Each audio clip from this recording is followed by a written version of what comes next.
जाता है।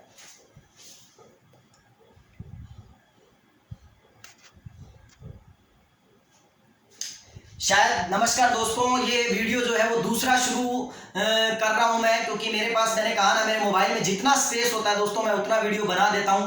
तो ये सेकंड पार्ट ही है मेरा, तो इसलिए सेकंड पार्ट को आप साथ साथ में ही चलते रहिए, देखते रहिए। मैं बता रहा था दोस्तों, इससे पीछे के पार्ट में मैंने आपको बताया था अकसाक्ष्यो। अकसाक्ष्यो का मतलब होता है वर्ष में केवल एक बार फसल देने वाला, ठीक है ना। खेत जो होता है उसे अकसाक्ष्यो कहा जाता है। और अब आता है तरसाक्ष्यो। तरसाक्ष्यो क्या है दोस्तों? तरसाक्ष्यो का मतलब वर्ष में 3 बार फसल देने वाला, वर्ष में 3 बार फसल देने वाला। जो वर्ष में 3 बार फसल देता है वो खेत क्या कहलाता है? तरसाक्ष्यो कहलाता है। दूसरी बात दोस्तों, नेक्स्ट आगे बात करेंगे हम दावणा, ठीक है दोस्तों, दावणा। ये दोनों वीडियो दोस्तों एक साथ देखिएगा, क्योंकि मैंने बताया ना दोस्तों कि मैं बड़ा साधारण इंसान हूं, ठीक है ना। इतने ज्यादा मेरे पास साधन नहीं है। कोशिश कर रहा हूं कि मेरे पास साधन उपलब्ध हो, और ऊपर से लॉकडाउन लगने के कारण तो मेरा काम बिल्कुल ही बंद है, तो मैं इन साधनों को वैसे भी नहीं खरीद सकता। मेरे केवल मेरे पास मोबाइल है, और मोबाइल में जितना स्पेस होता है दोस्तों मैं उतना वीडियो बना लेता हूं। और अगर स्पेस के बाद वो कट जाता है तो मुझे इतना भी नहीं मालूम कि वो एक साथ कैसे बनाया जाता है। तो जितना 35-40 मिनट का वीडियो बनता है उसके बाद वो ऑटोमेटिक कट जाता है, और अगला अपने आप पार्ट क्या हो जाता है, वो अगला मतलब वीडियो अपने आप शुरू हो जाता है। तो इसलिए आप चिंता मत कीजिए, स्टडी बिल्कुल जारी रहेगी, कोई दिक्कत नहीं है उसके अंदर। लेकिन वीडियो के पार्ट चाहे 1 बने, 2 बने, 3 बने, आप सारे वर्डों को ढंग से समझिएगा। दोस्तों मैं बता रहा हूं दावणा क्या है। दावणा दोस्तों पशुओं को चराते समय छोड़ने के लिए, ठीक है ना। अब जब पशुओं को चराते समय हम जब उन्हें छोड़ देते हैं तो उनको छोड़ने के लिए उनके पैरों में जो रस्सी बांधी जाती है ना दोस्तों, उसे क्या बोलते हैं? दावणा बोलते हैं। दोस्तों यहां पर एक चीज याद रखिएगा कि हमारे क्षेत्र विशेष के अंदर कई बार हम उसको दावण बोल देते हैं, एक रस्सी को।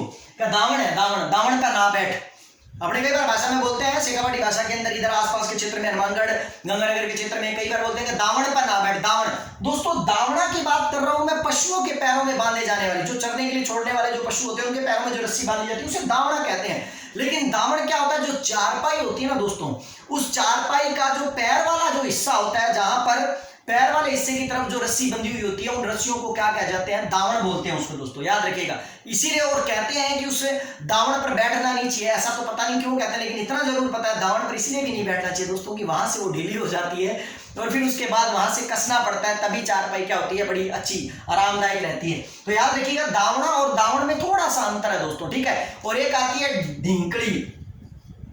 ढींकड़ी दोस्तों, जैसा कि मैंने आपको पहले बताया कि ये ल और ड़ का अर्थ याद रखिएगा, यहां पर ल नहीं अड़ है, और इसीलिए मैं इसको ढींकड़ी बोल रहा हूं दोस्तों। याद रखिएगा दोस्तों, कुएं के ऊपर लगाया जाने वाला जो यंत्र लकड़ी का बना हुआ होता है, आप देखोगे कि कुएं पर एक लकड़ी का यंत्र बनाया जाता है, और उसी से क्या बांधी जाती है? रस्सी बांधी जाती है, और एक बाल्टी बांधी जाती है, और उस बाल्टी से जब उसको अपने खींचते हैं तो लकड़ी के यंत्र के साथ वो हिस्सा जो है वो जुड़ा हुआ होता है। तो याद रखिए दोस्तों, वो जो लकड़ी का जो यंत्र होता है उसे क्या कहा जाता है? ढींकड़ी कहा जाता है। कुएं के ऊपर लगाया जाने वाला वो यंत्र जो किससे बना हुआ होता है? लकड़ी से बना हुआ होता है, उसे क्या कहा जाता है? ढींकड़ी कहा जाता है। और उसी ढींकड़ी के अंदर एक वर्ड और आता है दोस्तों, लाव, याद रखिएगा। उसी ढींकड़ी के अंदर, अर्थात उसी कुएं से पानी निकालने के लिए उसी ढींकड़ी में जो रस्सी बांधी जाती है, जो डोरी बांधी जाती है, उसे क्या कहा जाता है? लाव। तो याद रखिएगा दोस्तों कि कुएं के ऊपर लकड़ी का बना हुआ जो यंत्र लगाया जाता है उसे तो ढींकड़ी कहा जाता है, और उसी ढींकड़ी के अंदर जिस रस्सी के माध्यम से कुएं में पानी निकाला जाता है उसे क्या कहा जाता है? लाव कहा जाता है। तो याद रखिए दोस्तों, ये दोनों वर्ड बड़े ही इंपॉर्टेंट है, और बड़े ही मतलब इंपॉर्टेंट वर्डों को हम क्या कर रहे हैं? पढ़ रहे हैं। दूसरी बात, आगे आता है दोस्तों एक वर्ड जिसका नाम है बेवड़ी। क्या नाम है दोस्तों? बेवड़ी। बेवड़ी क्या है दोस्तों? चूल्हे के सामने राख के लिए जो बनाया गया चुकोर सा स्थान होता है ना दोस्तों, चूल्हे के बिल्कुल सामने। जैसे मान लो चूल्हे में हमने क्या किया है? थेपड़ियां भी बताऊंगा क्या होती है दोस्तों, जैसे गोबर से बने हुए सरकंडे जो है वो रखे हमने, या लकड़ी रखी है, कुछ भी रखा है, तो उसके जलने के बाद जो राख बच जाती है दोस्तों, उस राख को हम बाहर निकालते हैं, और निकालने के बाद चूल्हे के सामने आसपास या कहीं भी क्या होता है? एक चकोर स्थान बनाया हुआ होता है दोस्तों, और उस चकोर स्थान के अंदर जाकर हम क्या कर देते हैं? उसको वहां रख देते हैं। तो इसलिए याद रखो कि उसे हम क्या कहते हैं? बेवड़ी कहते हैं दोस्तों। याद रखिएगा, उस क्षेत्र, उस स्थान को हम क्या कहते हैं? बेवड़ी कहते हैं। तो याद रखिएगा, बेवड़ी, ढींकड़ी, लाव और दावणा और तरसाक्ष्यो और अकसाक्ष्यो। अब दोस्तों मैं इसको एक बार साफ कर रहा हूं, क्योंकि मेरे को 4 से 5 वर्ड जो हैं वो आपको एक साथ बताने हैं, और एक साथ उनको क्या करना है, समझाना है, क्योंकि ये वर्ड जो है वो बड़े ही परीक्षा की दृष्टि से बड़े ही क्या है, इंपॉर्टेंट है। एक वर्ड तो मैं ले रहा हूं बिलोमणो, बिलोमणो, ठीक है दोस्तों, समझ गए होंगे बिलोमणा क्या होता है या बिलोमणी क्या होता है, इसको बिलोमणी कर लो ये लो, अगर आपको अभी नहीं समझ में आ रहा तो अब समझ में आ जाएगा बिलोमणी क्या है, ठीक है दोस्तों। उसके बाद सेकंड वर्ड जो हम इसके अंदर जोड़ेंगे तो वो याद रखो दोस्तों, नेड़ी। सेकंड वर्ड जो है वो क्या जोड़ेंगे दोस्तों, नेड़ी। अब आप सोचोगे नेड़ी क्या है, तो जिन बच्चों को पता है वो तो बहुत बढ़िया बात है कि उनको नेड़ी पता है। और एक वर्ड इसके साथ और जोड़ लेंगे जिसका नाम है झेरना। ये वर्ड तो क्या है, हमारे घरों के अंदर भी इस्तेमाल में करते हैं, करा झेरनी दे ही रहे, झेरनो दे ही रहे, ठीक है, नहीं तो झेरना या झेरनी एक ही बात है। अब ये वर्ड है क्या दोस्तों, इनको समझिए आप। बिलोमणी क्या होता है दोस्तों, बिलोमणी जो है वो एक बड़ा इंपॉर्टेंट शब्द है जो कि दही बिलोने के लिए रखा गया, मिट्टी का जो मटका रखते हैं ना हम, जिसके अंदर हम दही क्या करते हैं, बिलोते हैं, उसे हम क्या कहा जाता है, उसको बिलोमणी कहा जाता है दोस्तों। याद रखिएगा, दही बिलोने के लिए जो रखा गया मटका है या मिट्टी की मटकी है उसे हम क्या कहा जाता है, बिलोमणी कहा जाता है। अब आप कहोगे सर पर नेड़ी क्या है, नेड़ी याद रखिए दोस्तों, यहां पर तो हम किसको बिलो रहे हैं, दही को, ठीक है ना, और एक मिट्टी के पात्र के अंदर जिसको क्या कह रहे हैं, बिलोमणी। लेकिन यहां याद रखना नेड़ी का मतलब क्या है, छाछ, ठीक है ना। छाछ बिलोने के लिए लगाया जाने वाला लकड़ी का खूंटा, एक लकड़ी का खूंटा होता है दोस्तों उस मटकी के अंदर, ध्यान रखना, ठीक है ना। छाछ दही कुछ भी मान लो, मक्खन मान लो, कोई दिक्कत नहीं है, कोई बड़ी बात नहीं है उसके अंदर। नेड़ी एक क्या होता है, एक लकड़ी का खूंटा सा होता है दोस्तों, उस लकड़ी के खूंटे के ऊपर रस्सियां सी बंधी हुई होती है, उसके बारे में भी हम बात करेंगे, कोई दिक्कत नहीं है, ठीक है ना। अब क्या होता है कि उस छाछ बिलोने के लिए लगाया गया जो लकड़ी का जो खूंटा होता है, उस खूंटे को क्या कहा जाता है, नेड़ी कहा जाता है। छाछ, दही, दूध, मक्खन, कुछ भी, ठीक है ना, लकड़ी का जो खूंटा है ना, बस मेन याद रखो, लकड़ी का खूंटा, जो लकड़ी का खूंटा है ना, उस लकड़ी के खूंटे को क्या कहा जाता है, नेड़ी कहा जाता है, ठीक है दोस्तों। और अब आता है झेरना। दोस्तों झेरना बड़ा साधारण सा वर्ड है और बड़ा ही इंपॉर्टेंट है। इस झेरने को कई राजस्थान के कई क्षेत्र में रई भी बोला जाता है इसको, ठीक है ना। मुझे याद है दोस्तों, जब मैं जयपुर पढ़ा करता था, रूम लेकर रहा करता था, ठीक है ना, तो जयपुर के क्षेत्र के अंदर कई बार मैं दही लेकर आता था, मतलब शॉप से तो लेकर आता था, तो मुझे दही है ना, मतलब ना सीधा खाता अच्छा नहीं लगता, मैं यार सीधे के साथ क्या करें, तो मैं कोई पानी डालकर, बूंदी डालकर, कोई मसाला डालकर, फिर मैं उसको ना क्या करता था, एक रिड़कड़ो तो झेरनी सी होती भी, झेरनी ने भी के कर तो लोटा में दही गाल तो और भी बाद भी ना आता हूँ के कर दे तो थोड़ा सा रगड़ दे तो रड़न दे तो अब क्या हो जाए तो बड़ो स्वाद के बन जाए तो रायतों से बन जाए तो प्याज फ्यूज काट के मुंह में पानी आने लग गया हो गया दोस्तों, तो उससे क्या बोलते हैं, उसे झेरनी बोलते हैं या झेरना बोलते हैं दोस्तों। तो याद रखना, छाछ बिलोने के लिए लकड़ी का जो उपकरण जो होता है ना, छाछ बिलोने के लिए लकड़ी का जो उपकरण होता है ना, छोटा उपकरण जो होता है उसे झेरना कहा जाता है या झेरनी कहा जाता है दोस्तों, ठीक है। लकड़ी का उपकरण ही होना चाहिए दोस्तों, कभी आप कांसे का, स्टील का, लोहे का नहीं, लकड़ी का उपकरण होना चाहिए झेरना, जिसको किसके नाम से भी जाना जाता है, रई के नाम से भी जाना जाता है। नेक्स्ट आता है दोस्तों हमारे पास एक वर्ड जिसका नाम है नेत्रा। नेत्रा क्या है दोस्तों भाई, नेत्रा या नेता जो है उस झरने, जो मैं अभी बता रहा था, इन सब झरनों में, बिलोमणी, नेड़ी, झरना, ये सब में जो रस्सी बंधी हुई होती है ना दोस्तों, जिस रस्सी से हम रिड़कना करते हैं, जिस रस्सी से हम बिलोमणा करते हैं, ठीक है ना, तो याद रखना उस रस्सी को घुमाने वाली रस्सी को क्या कहा जाता है, नेत्रा कहा जाता है, ठीक है ना। याद रखना, इस नेत्रा को ही क्या बोल देते हैं, नेता। और आप तो जानते हो नेताओं का काम ही क्या है दोस्तों, घुमाने का काम है, और इस जैसे फिर नेत्रा घुमाने वाली रस्सी जैसा तो काम नेताओं का होता ही है। तो नॉर्मल बात है कि क्या है, इसे नेत्रा या नेता के नाम से क्या किया जाता है, जाना जाता है। अब आता है दोस्तों तंगड़ पट्टियां। अब आप सोचोगे कि ये तंगड़ पट्टियां क्या है दोस्तों, तंगड़ पट्टियां जो है अपने आप में एक बड़ी ही इंपॉर्टेंट चीज है दोस्तों। ऊंट से हल जोतते से समय, जिस समय देखो कई बार हम देखते हैं बैलों से हल जोतते हैं दोस्तों, ठीक है ना, बैलों से हल जोड़ता, पीछे हाली जो है, हाली का मतलब जो हल जोतने वाला है वो दोस्तों, ठीक है ना, वो ठीक है ना पीछे है, और उसने क्या कर रखा है, बैलों के एक रस्सी बांधी हुई है, उन सब के बारे में मैं बताऊंगा आगे आने वाले हैं वर्ड। लेकिन क्या है, बैलों की जगह पर कई बार क्या होता है कि हम लोग ऊंट का इस्तेमाल करते हैं रेगिस्तानी इलाकों में, जैसलमेर में, बाड़मेर में, ठीक है ना, इन क्षेत्रों में आप जाओगे तो आप कई बार देखोगे, और जैसलमेर बाड़मेर में नहीं, बहुत अन्य क्षेत्रों के अंदर भी, मारवाड़ के क्षेत्रों में आपको लगभग देखने को मिलेगा कि लोग बाग बैलों की जगह ऊंट का इस्तेमाल करते हैं। तो ऊंट से हल जोतते समय ऊंट को कसने की जो साज होती है ना दोस्तों, उसकी पीठ के ऊपर ऊंट को कसने की जो साज होती है ना, ऊंट को कसकर जो रस्सी पकड़ने के लिए जो साज रखी होती है, उस साज को तंगड़ पट्टियां बोलते हैं, ध्यान रखो, जिसके कारण ऊंट से वो चीजें कसी रहे और पीछे बांधा हुआ जो मतलब है ना सिस्टम है, जिससे हल को खेत को क्या किया जा रहा है, जोता जा रहा है और हली उसके साथ साथ चल रहा है, वो उसके साथ जुड़ा रहे, उसे क्या बोलते हैं, तंगड़ पट्टियां बोला जाता है। दोबारा बता देता हूं दोस्तों, ऊंट से हल जोतते समय ऊंट को कसने की, ठीक है ना, जो साजें होती हैं उन्हें क्या कहा जाता है, तंगड़ पट्टियों के नाम से क्या किया जाता है, जाना जाता है। अब दोस्तों दो नाम एक साथ दोनों याद रखने पड़ेंगे आपको, एक है ठाण और एक है खेली। अब आप कहोगे सर ये दोनों के दोनों क्या है, तो चलिए दोनों के दोनों बता देते हैं आपको, ये दोनों क्या है। देखिए ठाण, देखो आपने देखा होगा, आपने कई बार कहते हैं ना, कह रहा ठाण में जाकर पशुओं चारों एरिया हरोग एरिया थान। अब आप समझ गए होंगे कि पशुओं के लिए चारा डालने वाला लकड़ी का या पत्थर का जो भी एक खांचा होता है या मतलब साइड में एक जगह बनाई होती है, उसे क्या कहा जाता है, ठाण कहा जाता है, ठीक है ना, ठाण। एक चीज याद रखना दोस्तों, यहाँ पर थान नहीं है, थान या थान नहीं है, वो मंदिर या मतलब देवी देवताओं के क्षेत्र को थान बोला जाता है, यहाँ ठाण की बात कर रहा हूं मैं। तो हम वर्ड में जरूर थान बोल देते हैं, लेकिन वो होता ठाण है। तो ठाण याद रखना दोस्तों, मैं जो बता रहा हूं कि पशुओं के चारे के लिए, ठीक है ना, जहां चारा गिरा जाता है, उनको खाने के लिए चीजें दी जाती है या और चीजें रखी जाती है, वहां पर एक क्या होता है, थान सा बनाया होता है, एक जगह सी बनाई होती है जहां पर सब कुछ डाला जाता है, उसे हम क्या बोलते हैं, थान। अब आप कहोगे सर खेली क्या है, इन दोनों के अंदर दोस्तों जहां चारा गिरा जाए खाने योग्य वो तो है थान, लेकिन जहां पीने योग्य पानी मिलता है और पीने योग्य पानी के लिए जो पात्र बनाया जाता है, जो थान की तरह होता है, ठीक है ना, छोटा कुंड जो होता है, उसे क्या बोलते हैं, खेली बोलते हैं। तो याद रखिएगा, खाने वाले स्थान को थान और पानी पीने वाले स्थान को खेली बोला जाता है, छोटा सा कुंड के समान होता है, इसलिए इस वर्ड का इस्तेमाल किया जाता है। चलिए दोस्तों, इसी के साथ हम आगे वर्डों को भी ले लेते हैं, ठीक है ना। आशा करता हूं ये वर्ड आपको समझ में आ गए होंगे, ठीक है दोस्तों। चलिए यहां पर एक बात और याद आ गई, राजस्थानी में बता देता हूं।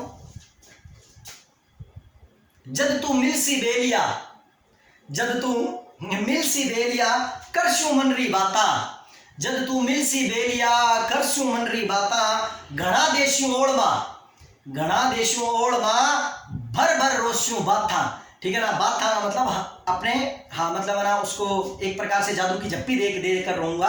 तो कहते हैं कि जब तू मिलसी बेलिया करशु मनरी बाता, घना रोज देशु ओढ़मा, ठीक है ना, भर भर घना देशु ओढ़मा भरकर रोशु बाथा। तो दोस्तों यही चीज है, राजस्थानी भाषा बड़ी सारी, बड़ी मीठी, बड़ी प्यारी है, बस केवल इसको समझना है, केवल इसके दो क्वेश्चन जो आने वाले हैं उसको सही करना है और 100% उसको क्या करने वाला है, सही करने वाले हो आप। केवल इस वीडियो को पूरा देख लीजिए दोस्तों। एक आती है नीरनी, क्या आता है, नीरनी। दोस्तों पहले के टाइम के अंदर जब पशुओं को चारा दिया जाता था, थान में चारा डाला जाता था, चारा देने के लिए जब व्यक्ति जाता था, तो जब कोई व्यक्ति किसी को चारा डालने के लिए कहता था, तो वो ये कहता था, अरे पशु ना नीर दे रहे हैं, ठीक है नहीं, क्या डांगर ने नीर दे, डांगर का मतलब क्या होता है, पशु ही होता है दोस्तों, ठीक है ना। क्या माना नीर दे रहे, नीरने का मतलब उनको खाने के लिए कुछ दे दे, लेकिन उस समय खाने के लिए केवल और केवल नीरने का मतलब था उस वक्त मोठ, ठीक है ना। प्लस याद रखिए दोस्तों, दो चीजों का मिश्रण होता है, ध्यान रखना, मोठ और मूंग का चूर्ण जो है ना, मोठ और मूंग का चूर्ण, चूर्ण बोल दो या चारा बोल दो आप, मोठ और मूंग का जो चारा होता था ना, उसे क्या कहा जाता था, नीरनी कहा जाता था, क्योंकि प्राचीन काल में पशुओं को बड़ा अच्छा भोजन दिया जाता था। आज भी ग्रामीण क्षेत्र में पशुओं को बड़ा सुंदर और अच्छा बढ़िया भोजन दिया जाता है, पौष्टिक भोजन दिया जाता है, क्योंकि उनको मालूम है दोस्तों कि उन्हीं पशुओं से होने वाला दूध जो है वो उनके खुद के लिए, क्योंकि शहरी क्षेत्र के लोग तो बेचने में ज्यादा वो रखते हैं, इसलिए जो आए वो खिला देते हैं, ठीक है, दूध तो आएगा, अपने को कौन सा बीमारी लगनी है, लोगों को लगनी है, लेकिन ग्रामीण क्षेत्र के लोगों के दूध को ये कहा जाता है कि वो अपना दूध जो पशुओं से निकलता है वो देते ही नहीं है, ज्यादातर बेचते ही नहीं है। हालांकि आज के टाइम के अंदर सभी लोग इस तरह का व्यवसाय करने लगे हैं, लेकिन कहीं ना कहीं वो लोग अपने लिए भी दूध की मात्रा को रखते हैं और इसीलिए उनका खान पान पशुओं का बड़ा अच्छा और बड़ा पौष्टिक रखते हैं, और जिसमें नीरनी वर्ड जो है वो मोठ और मूंग का चारा कहलाता है, जिससे उनका दूध भी पौष्टिक, ठीक है ना, और मजबूत क्या है, शरीर प्रदान करने वाला होता है, ठीक है दोस्तों। एक आता है नातड़ो, ये वर्ड तो मैं मेरे घर में बड़ा सुनता था। मुझे याद है मेरी माँ जो है वो हमेशा ये बात बोलती, अरे नातड़ो दे दे, अरे नातड़ो धो दियो के, अरे वो कर दियो नातड़ो। मैं नातड़ो समझकर बड़ा मतलब वो सोचा करता था, क्योंकि बड़े तो इन भाषाओं को सुनते हुए हैं। नातड़ो दोस्तों क्या होता है, एक ऐसा कपड़ा होता है जो कि पानी छानने के लिए, दूध छानने के लिए, छाछ छानने के लिए, या कई बार हम क्या है मतलब है ना कोई अन्य चीजों को छानने के लिए इस्तेमाल करते हैं। जैसे कोई मतलब ना चीज लेके आए, छाछ लेके आए, उसमें कुछ गिर गया, या तो दूध लेके आए, दूध को छानना है, तो जो छानना होती है ना, उस छानने को किससे छाना जाता है? नातने से छाना जाता है। जो कपड़ा होता है छोटा सा, ठीक है ना, तो उसको क्या बोलते हैं? नातड़ों। तो दोस्तों याद रखना, नातड़ों, ये याद रखो, ये कोई और नाता नूता नहीं है, ये नातना है। जो क्या है पानी दूध छाछ को छानने के लिए मतलब वस्त्र का प्रयोग किया जाता है, कपड़े का प्रयोग किया जाता है, उसे हम क्या कहते हैं? नातना कहते हैं। उसके बाद आता है खाखला। खाखला वैसे तो देखो खाक कहते हैं, खाक बात करेगी तू, खाक एक अलग चीज है दोस्तों, यहाँ खाखला अलग चीज है। जैसे कि यहाँ मैंने बताया मोठ है, मूंग का चारा है, वैसे ही खाखला जो है गेहूं और जौ का चारा है। याद रखिए दोस्तों, गेहूं है जो दोनों में से किसी का भी चारा हो या दोनों का हो, तो गेहूं और जौ का चारा जो है वो क्या कहलाता है? खाखला कहलाता है। और नीरनी किसका चारा कहलाता है? मोठ और मूंग का चारा क्या कहलाता है? नीरनी कहलाता है। ठीक है दोस्तों। और इसके बाद आता है एक वर्ड रोड़ी। रोड़ी, ठीक है ना, वैसे तो हड्डा रोड़ी बोलते हैं हम, लेकिन रोड़ी को आप इस वर्ड से समझ जाइए, जिन बोला आपका कूड़ी, ठीक है ना, क्या है? कूड़ी।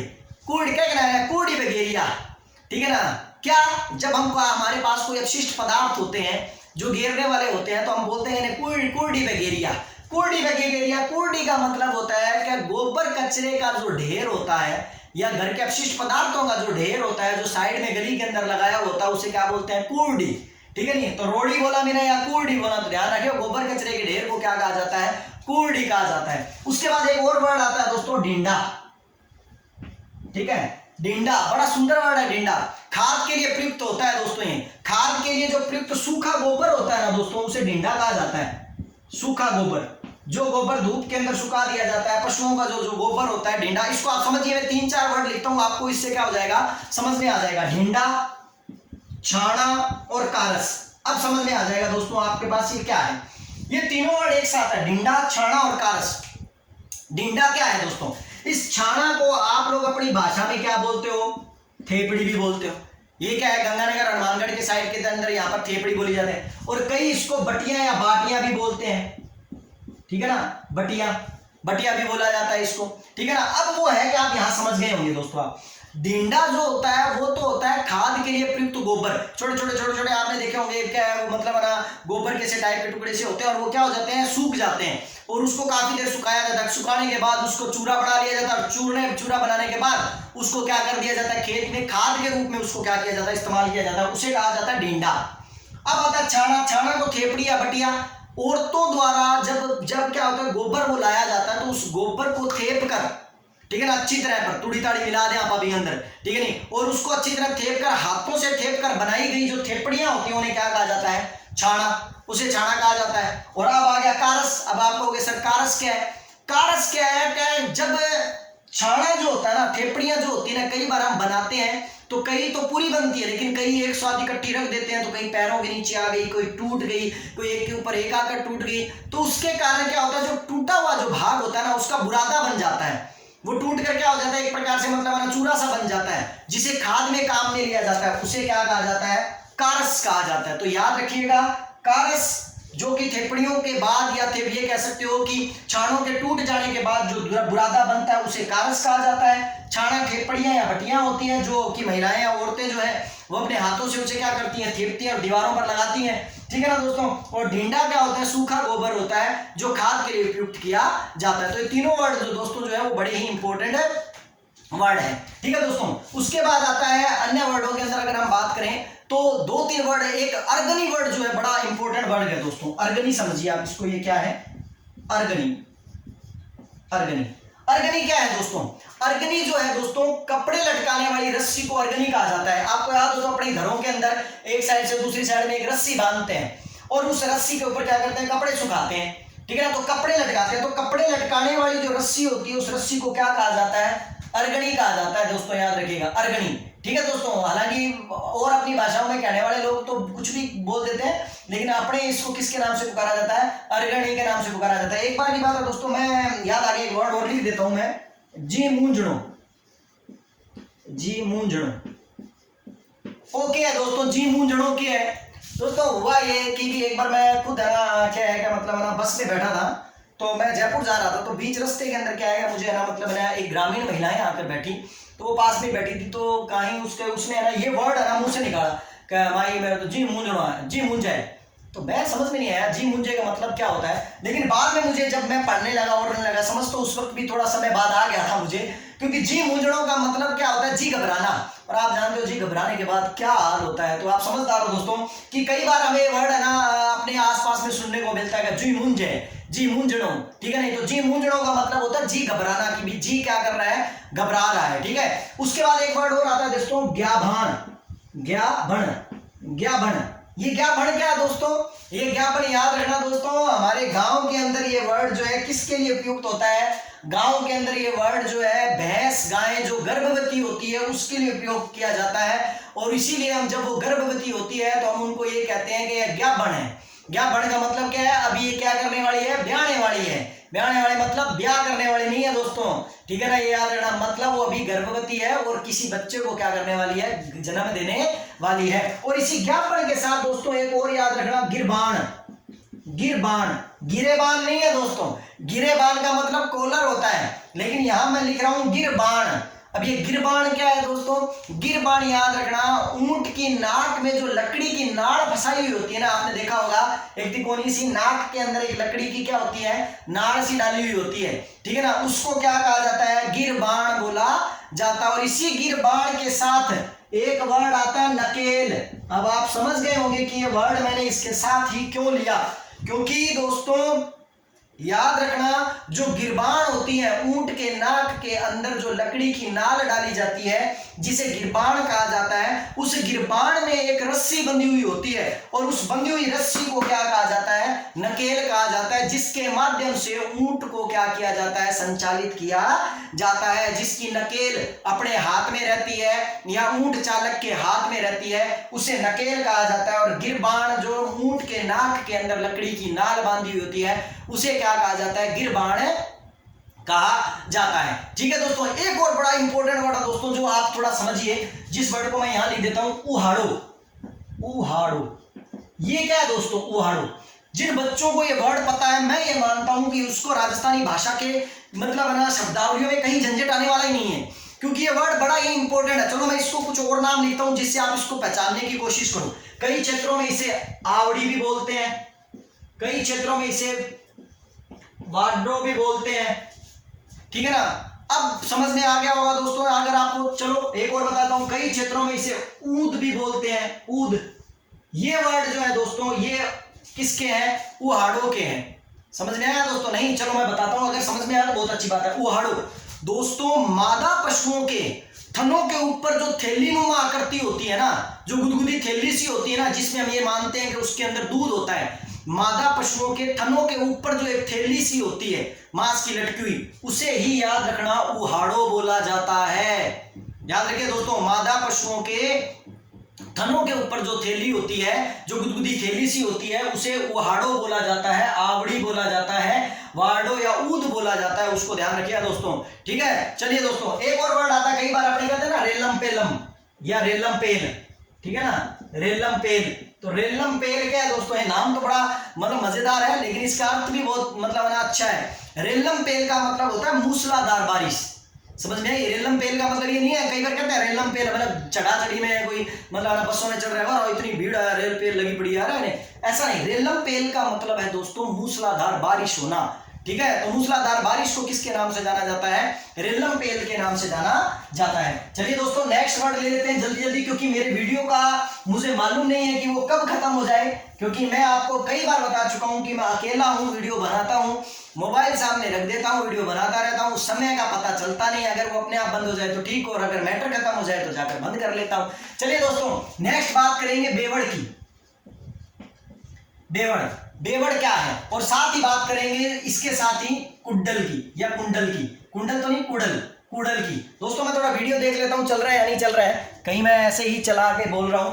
देखिए बेवड़ और कुड़ल बेवड़ और कुड़ल क्या है दोस्तों, बेवड़ क्या है, बेवड़ का मतलब होता है रेत के टीले देखे होंगे दोस्तों आपने, रेत के टीलों के बीच जो धरती होती है ना दोस्तों, रेत के टीलों के बीच, टीलों के बीच जो धरती होती है उस धरती को क्या कहा जाता है दोस्तों, उस धरती को बेवड़ कहा जाता है दोस्तों। और कुडल क्या है, कुडल भी सेम ही है, लेकिन याद रखना पहाड़ों के बीच की धरती को कुडल कहा जाता है, पहाड़ों के बीच की धरती को। याद रखिए दोस्तों, अगर रेत के टीलों के बीच की धरती आए तो आप क्या करोगे, बेवड़, ठीक है ना। और पहाड़ों के बीच की धरती है तो आप क्या करोगे, कुडल करोगे। ठीक है दोस्तों, मैं इसी के साथ आगे बढ़ रहा हूं, आगे वीडियो चल रहा है, कोई दिक्कत नहीं है, मैं इसको देख भी लेता हूं। ठीक है दोस्तों, और उसके बाद आता है, चलिए वर्ड, अब हमारे वर्ड जो है वो धीरे धीरे खत्म होने वाले हैं। एक वर्ड आता है दोस्तों ओजू। ओजू, ओजू को क्या बोलते हैं, वजू भी बोल देते हैं, और वजू या ओजू क्या है, या वजू वजू वजू बोल देते हैं इसको दोस्तों। ये वर्ड जो है बड़ा इंपॉर्टेंट वर्ड है, ठीक है ना, और हमारे मुस्लिम भाइयों से जुड़ा हुआ है। लेकिन क्या है कि कई बार हमारे राजस्थानी भाषा में ओजू का मतलब होता है दोबारा है, ठीक है ना, क्या ओजू कर, ओजू कर, ठीक है ना। ओजू का मतलब क्या होता है, दोबारा, लेकिन यहाँ ओजू का मतलब दोबारा नहीं है दोस्तों। ओजू या वजू का मतलब क्या होता है कि नमाज पढ़ते समय या नमाज पढ़ने से पहले, नमाज पढ़ने से पहले ये मुसलमान भाई जो है ये क्या करते हैं कि नमाज पढ़ने से पहले शुद्धि के लिए अपने हाथ पैर और मुंह धोते हैं और कुल्ला करते हैं और कानों पर ऐसे करके पानी लगाते हैं। तो याद रखिए दोस्तों कि मुसलमान भाइयों के द्वारा नमाज पढ़ने से पहले शुद्धि के लिए हाथ पैर धोने की जो क्रिया होती है वो क्या कहलाती है, ओजू, या क्या कहलाती है, वजू कहलाती है। कहते हैं ना क्या वजू कर लिया, क्या वजू इसलिए क्या कर लिया क्योंकि वो लोग हाथ पैर और क्या करते हैं, धोने की जो क्रिया करते हैं उसी को ही क्या बोलते हैं, वजू बोलते हैं। एक और वर्ड आता है दोस्तों, बड़ा इंपॉर्टेंट वर्ड है और आपको बड़ा अच्छा लगेगा, लव। आप कहोगे सर लव, लव का मतलब तो प्यार होता है, लेकिन दोस्तों ये मारवाड़ी भाषा है, राजस्थानी भाषा है ये, और राजस्थानी भाषा में वो नहीं है ये लव, वो लव इंग्लिश का लव है। हमारी राजस्थानी भाषा लव कुछ और ही कहती है दोस्तों, कि मारवाड़ में भेड़ की ऊन की कटाई का जो कार्य होता है ना, उस कार्य को क्या कहा जाता है, लव कहा जाता है। अगर मारवाड़ में जाओगे और भेड़ को देख कर कहोगे कि लव कर लिया, तो अगला बता देगा लव कर लिया या नहीं कर लिया, क्योंकि यदि अगर उसने भेड़ों की ऊन की कटाई कर ली है और कार्य कर लिया है तो वो बोलेगा कि लव कर लिया, अगर नहीं किया है तो बोलेगा नहीं किया। तो याद रखिए दोस्तों लव क्या होता है, ठीक है। एक वर्ड और आता है दोस्तों, हिंगाण। हिंगाण, हिंगाण क्या है दोस्तों, याद रखिएगा हमारे हिंदू धर्म के अंदर किसी देवी देवता की मिट्टी की मूर्ति को क्या कहा जाता है, हिंगाण कहा जाता है, ठीक है दोस्तों। तो याद रखिएगा मिट्टी की मूर्ति को हिंगाण कहा जाता है। और दो वर्ड एक साथ समझाना चाहूंगा दोस्तों, जो है एक तो है टोड्या या टोडियो। टोडियो समझ गया होना, मैं समझ गया ऊंट को बच्चों, छोटे बच्चों टोडियो है, लेकिन इसके साथ जो वर्ड मैं बोलने वाला हूं दोस्तों उसको समझो, लाखोला, ठीक है ना, ठीक है, लाखोल्या या लाखोला, ठीक है, लाखोल्या। ये दोनों वर्ड एक साथ है दोस्तों, इन दोनों वर्डों को समझना पड़ेगा आपको। ये दोनों वर्ड क्या है, टोड्या, टोड्या या टोडियो या टोडी, टोडो, एक ही बात है दोस्तों। इसे कहते हैं ऊंट का छोटा बच्चा। ऊंट का जो छोटा बच्चा होता है उसको टोडिया, टोडियो, टोडा, कुछ भी बोल दो आप, उसको ये बोला जाता है। लेकिन लाखोल्या क्या है, क्या उसी ऊंट के बच्चे के गले के अंदर, याद रखना जिसको हम टोडिया बोल रहे हैं, उस टोडिये के गले में, उस बच्चे के, ऊंट के बच्चे के गले में जो लाख का छल्ला बांधा हुआ होता है ना, उस लाख का बांधा हुआ छल्ला जो है वो क्या कहलाता है, लाखोल्या कहलाता है। बहुत बार ये क्वेश्चन आया है टोडिया का, तो कि टोडिया किसे कहा जाता है, ऊंट का बच्चे को कहा जाता है, लेकिन अब की बार पूछ रहे अगर लाखोल्या किसे कहा जाता है तो है तो वही अर्थ कि उसके द्वारा, टोडिये के द्वारा गले में बांधा हुआ लाख का जो छल्ला है उसे क्या कहा जाता है, लाखोल्या कहा जाता है। और दूसरी बात, इसी के साथ एक वर्ड और लीजिए, और वो वर्ड है बेलचा। अब वो कहोगे बेलचा क्या है, बेलचा वही वर्ड है कि ऊंट को बांधे जाने वाली जो रस्सी होती है उसे क्या कहा जाता है, बेलचा कहा जाता है। उसे बेलचा के नाम से क्या किया जाता है, पुकारा जाता है। चलिए दोस्तों नेक्स्ट वर्ड जो कि अब खत्म होने वाले हैं धीरे धीरे मेरे पास, उन वर्डों में एक वर्ड इंपॉर्टेंट आता है जिसका नाम है गाधरणो। गाधरणो, ये वर्ड जो है ये बड़ी एक रीति रिवाज को, प्राचीन काल के एक रीति रिवाज को दर्शाता है। गाधरणों का मतलब क्या होता है, क्या गाधरणों का मतलब ये होता है कि जब घर के अंदर, ठीक है ना, बड़े भाई की मृत्यु हो जाती है तो बड़े भाई की मृत्यु के बाद भाभी का देवर के साथ किया जाने वाला पुनर्विवाह जो है वो क्या कहलाता है, गाधरणो कहलाता है। तो याद रखिए दोस्तों गाधराणो या गाधरणो एक ही बात है दोस्तों, गाधराणो या गाधरणो जो है वो क्या कहलाता है, देवर के साथ किया गया पुनर्विवाह जो है वो गाधरणो कहलाता है, याद रखना, ठीक है दोस्तों। नेक्स्ट उसके बाद आता है एक दो वर्ड और बता देता हूं दोस्तों, एक आता है अचरियो बचरियो, ठीक है ना, बड़ा इंपॉर्टेंट वर्ड है अचरियो, और उसके बाद है बचरियो, मतलब बच के रहना है, नहीं ऐसा नहीं है दोस्तों, अचरियो बचरियो क्या है? सूर्य पूजा के दिन जो प्रसूता महिला होती है उसके लिए जो सब्जियों का मिश्रण रूपी जो व्यंजन बनाया जाता है, जिसमें सब्जियों का मिश्रण होता है और प्रसूता महिला को सूर्य पूजा के दिन खिलाया जाता है, उसे क्या कहा जाता है? अचरियो बचरियो। मतलब जो कुछ भी बच बचा के उन्हीं को सब की मिला मुलू के बिन के कर दियो अपा खुआ दियो, तो बिन के है अचरियो बचरियो। कह रहा है जिसो भी अचरियो बचरियो यानी मिला दियो, मिला के बिना आगे के कर दियो खुआ दियो। लेकिन दोस्तों ये बात मैं मजाक में जरूर कह रहा हूं, लेकिन याद रखिएगा वो जो अचरियो बचरियो जो मिलकर सब्जियों का मिश्रण कर कर बनाया जाता है बड़ा ही पौष्टिक होता है और बड़ा ही शक्तिशाली होता है, बड़ा ही अच्छा भोजन होता है। इसीलिए क्या है, एक प्रसूता को वो क्या किया जाता है? दिया जाता है। और आज का अंतिम वर्ड जो है दोस्तों वो मैं आपको बताने वाला हूं और वो है इल्ली और चिंचड़ा। एक तो है इल्ली दोस्तों और दूसरा वर्ड जो है वो है चिंचड़, या आप बोल सकते हो चीचड़, ठीक है ना? चिंचड़ चिंचड़। दोस्तों ये इल्ली और चिंचड़ क्या है?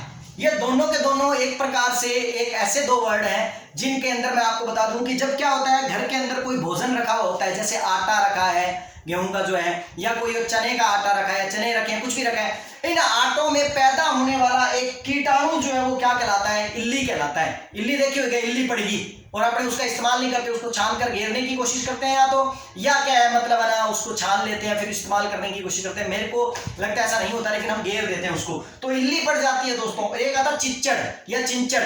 देखो दोस्तों चिंचड़ या चिच्चड़ क्या है, मैं वीडियो देख लेता हूं दोस्तों, चल तो रहा है ना? बिल्कुल चल रहा है, ठीक है ना? तो चिंचड़ा या चिंचड़ क्या है दोस्तों? चिंचड़ा या चिंचड़ क्या है दोस्तों? आपने देखा होगा कि पशुओं के शरीर पर कुछ ऐसे कीटाणु लगे हुए होते हैं जो लगातार उनका खून क्या करते रहते हैं? चूसते रहते हैं, जो उनके थनों पर भी लगे होते हैं। और आपने देखा होगा कई लोग उन थनों से उन चीजों को, चिंचड़ों को या चिंचड़ने के उतारा है। क्यों उतारा है? क्योंकि वो लगातार उनका खून चूसते रहते हैं। इसीलिए ये दोनों के दोनों एक बीमारी के रूप है, लेकिन बड़ा इंपॉर्टेंट वर्ड है इल्ली और चिंचड़। इल्ली जो है वो आटे या गेहूं के आटे, बेसन के आटे, अन्य किसी आटे के अंदर क्या होता है, चने के आटे या किसी में भी क्या होता है, पड़ने वाला एक कीटाणु होता है जो धीरे धीरे पैदा हो जाता है। और ये मतलब ना ज्यादातर क्या है, मतलब ना ये मौसमी जो मौसम होता है, जो मतलब ना बारिश का या और का, इनके अंदर ज्यादा होते हैं। और चिंचड़ या चिंचड़ा पशुओं के लग जाता है जो कि उनका खून चूसता है। आशा करता हूं दोस्तों इन दोनों वीडियो के अंतर्गत मैं लगभग आपको 60 से 65 शब्द जो है वो मैंने आपको करवा दिए हैं, और आशा करता हूं कि ये वर्ड जो है आप इनको अच्छी तरह एक बार रिवीजन कर लोगे तो आपको लगभग राजस्थानी शब्दावलियों में किसी प्रकार की कोई प्रॉब्लम नहीं आएगी। आपको कहीं ना कहीं इनके अंदर एग्जाम के अंदर आपको क्या वर्ड है मिल जाएंगे। और अगर नए वर्ड आते हैं तो मैं उसी के साथ ही उस नए वर्डों को मेरे नए वीडियो के अंदर क्या कर लूंगा, शामिल कर लूंगा। और आज के लिए आप मुझे इजाजत दीजिए, धन्यवाद दोस्तों, ठीक है ना? और उसके बाद सबसे बड़ी बात, खम्मा घणी।